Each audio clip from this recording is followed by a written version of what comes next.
A continuación, presentaremos el Ateneo de la Juventud por mi compañera Jessica Xincotecalt e Ilsodet García Guzmán, su servidora. Uno de los primeros temas de los que hablaremos es sobre la situación del PRI en sus inicios de 1928 a 1946. El 4 de marzo de 1929, el presidente Plutarco Elías Calles, que era jefe de la revolución contra el régimen de Porfirio Díaz, que estaba en su última etapa, fundó el Partido Nacional Revolucionario PNR, antecesor del PRI, como una manera de encauzar las ambiciones de los distintos líderes revolucionarios que habían mantenido sangrientos enfrentamientos por el poder. El 18 de marzo de 1938, en muestra de la ideología nacionalista que predominó en las primeras décadas, el presidente Lázaro Cárdenas nacionalizó el petróleo y meses después creó Petróleos Mexicanos, que es Pemex, que hasta la actualidad es un monopolio en el sostén de la economía mexicana en la actualidad. El 30 de marzo de 1938, el PNR cambia de nombre a Partido de la Revolución Mexicana, PRM, y comienza a organizarse por sectores, como la Confederación de Trabajadores de México o la Confederación Nacional Campesina, cuyos miembros tenían que militar en el partido. Este corporativismo le permitió al PRM, según los historiadores, mantener el control de México. El 20 de agosto de 1940 muere en México el líder comunista ruso León Trotsky a manos de un enviado del gobierno de José Stalin, mientras en Europa se consolidaban regímenes autoritarios. En México con Cárdenas se respiraba un ambiente de libertad, en el que se refugiaron no solamente Trotsky, sino también exiliados republicanos españoles. El 21 de agosto de 1944, el presidente Manuel Ávila Camacho promulgó la ley contra el analfabetismo, y fue una de las principales acciones que dieron inicio al proceso de modernización de México, junto con una reforma del sistema educativo que implicó la unificación de programas de educación rural y urbana y la profesionalización de los maestros. El 4 de marzo de 1946, el PRM se convierte en el Partido Revolucionario Institucional PRI, marcando el fin de una etapa de presidentes militares, con la que el país comienza a consolidar su institucionalidad. Entonces, ¿qué aportó a la vida política la creación del PRI? Muy sencillo, ocupó la forma interrumpida de todas las instituciones políticas de México entre los años 1930 y 2000, centralizando el poder en todos los niveles de gobierno. Las decisiones políticas del partido determinaron el curso de la economía y la sociedad del país a lo largo del siglo XX, por lo que hasta la actualidad siguen presentes en la sociedad mexicana vestigios importantes de esa dictadura perfecta. Entonces, la legitimidad del PRI ha variado a través del tiempo. Lo que en un principio se percibía como un proyecto revolucionario que concentraba en su ideario los intereses de una gran parte de la población evolucionó, dando lugar a un partido autoritario cuya integridad se deshacía tras cada episodio de represión, fraude electoral y corrupción. A continuación, otro de los temas de los que hablaremos es sobre la vida política de Madero. Bien, Francisco Madero nació el 30 de octubre de 1873 en Coahuila. Estudió agricultura en Estados Unidos y administración en Francia. Cuando regresó a México, se dio cuenta que mucha gente vivía en la pobreza gracias al gobernante Porfirio Díaz. Su gobierno era una dictadura, y sin importarle a Porfirio Díaz lo que pensaban o sentían los demás, tomaba las decisiones. Es decir, las personas no tenían la libertad de elegir a su gobernante porque Porfirio se reelegía. Así que en 1909 fundó el Partido Nacional Antirreeleccionista de México, en el que Madero fue candidato. Porfirio no quiso que ganara las elecciones, entonces lo mandó a encerrar en una prisión. Mientras Madero estaba encerrado en la cárcel, se llevaron a cabo las elecciones, donde nuevamente Porfirio Díaz tuvo un triunfo más. Después de unos días escapó de la cárcel y se fue a Estados Unidos y desde el pueblo de San Antonio proclamó el Plan de San Luis. Entonces, tras ese plan, invitó al pueblo a levantarse en armas en contra del gobierno de Porfirio. Y así fue como empezó la Guerra de la Revolución Mexicana el 20 de noviembre de 1910. Y al final ganó el pueblo, logrando que Porfirio renunciara y se fuera de México. Tiempo después se celebraron elecciones democráticas donde las personas ya podían votar a sus gobernantes. Madero resulta ganador. en donde después muchas personas siguen inconformes, por lo que el general Huerta lo traicionó, y es así donde murió el 22 de febrero de 1913.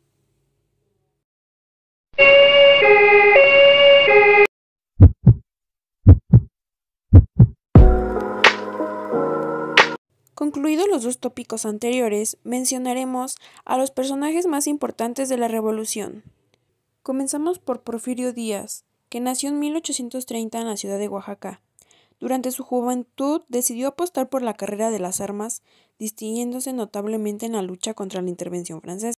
Fue presidente en 1876 y de 1877 a 1880, así como de 1884 a 1911, logrando con su larga permanencia en el poder varios progresos muy significativos para el país, como la implementación de una ambiciosa red ferroviaria, que en su momento comunicó a varios puntos de la República, muy apartados entre sí, o la apertura de varios sectores económicos e industriales del país al capital privado y extranjero.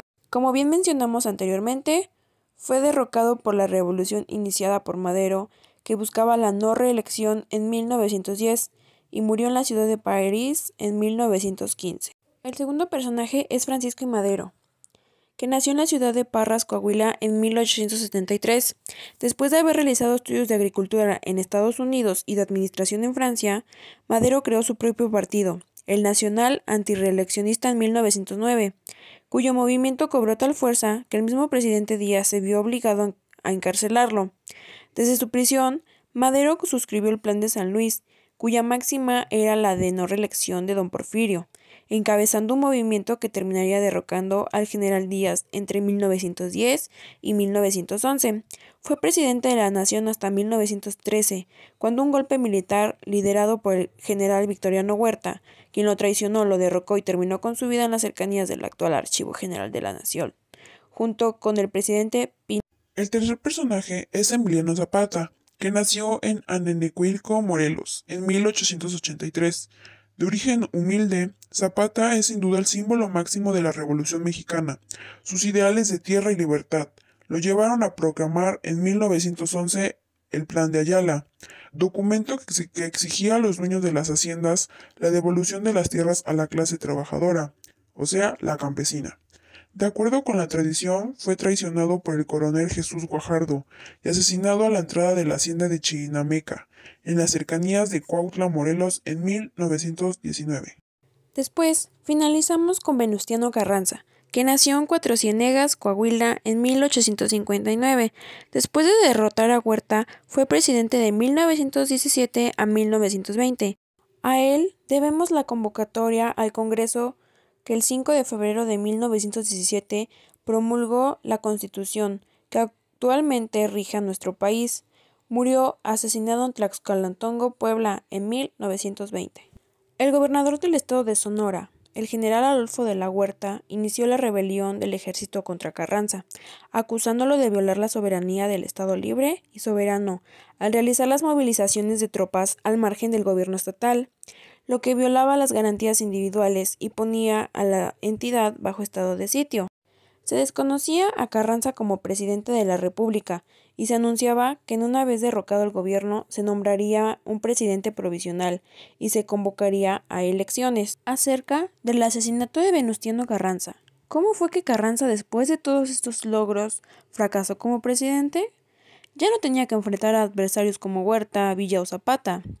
Estados Unidos estaba muy ocupado en el frente europeo, pues acababa de declarar país beligerante en la Primera Guerra Mundial, lo que daría a México un buen margen de maniobra diplomática.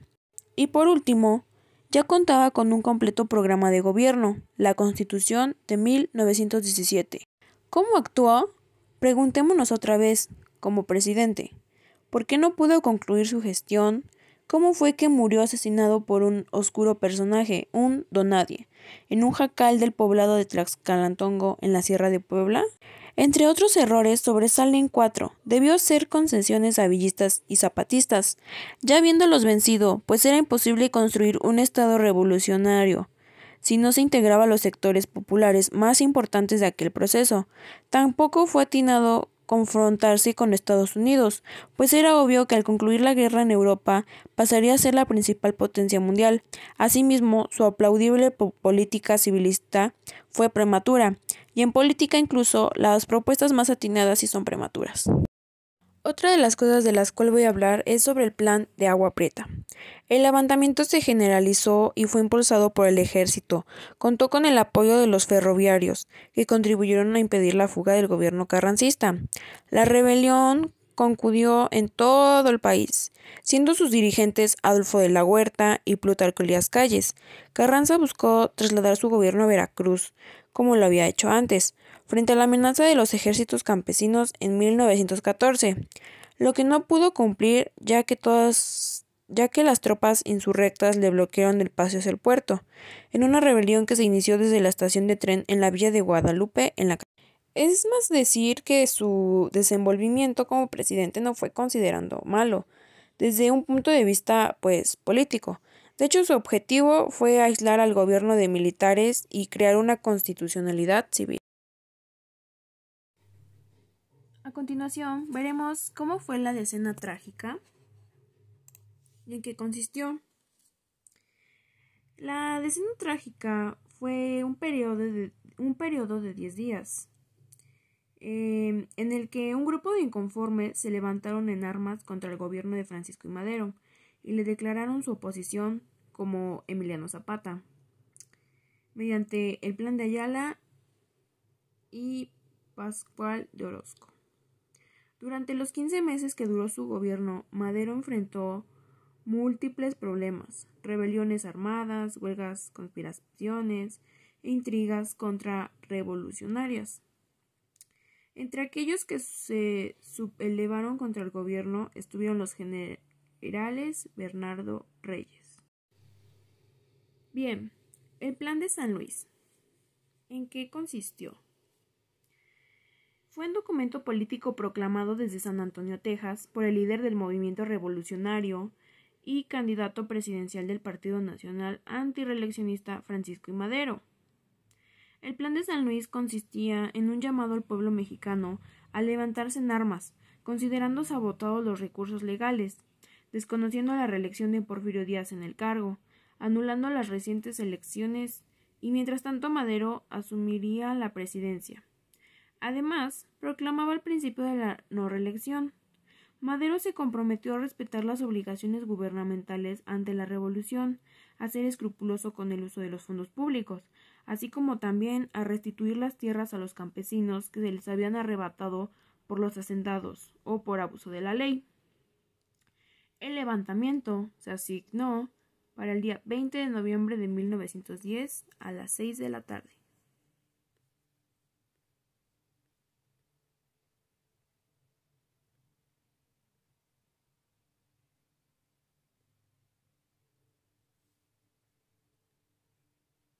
Uno de los últimos temas es sobre a qué se refieren los convenios de Ciudad Juárez.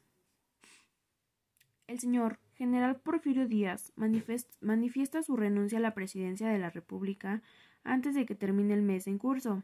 El secretario de Relaciones Exteriores, Francisco León de la Barra, del gobierno de Porfirio, se encargó infinitamente del poder ejecutivo de la nación y convocará elecciones dentro de los términos de la Constitución. Las partes representadas han acordado formalizar el presente convenio. Desde ahí cesaron en todo territorio de la República, y en cada estado se dieron los pasos necesarios para restablecer y garantizar la paz. Es así como fue el 21 de mayo de 1911 los tratados de Ciudad Juárez. Elemento ideológico en común que permitió que ambos grupos firmaran la paz, con la intención de lograr dos objetivos: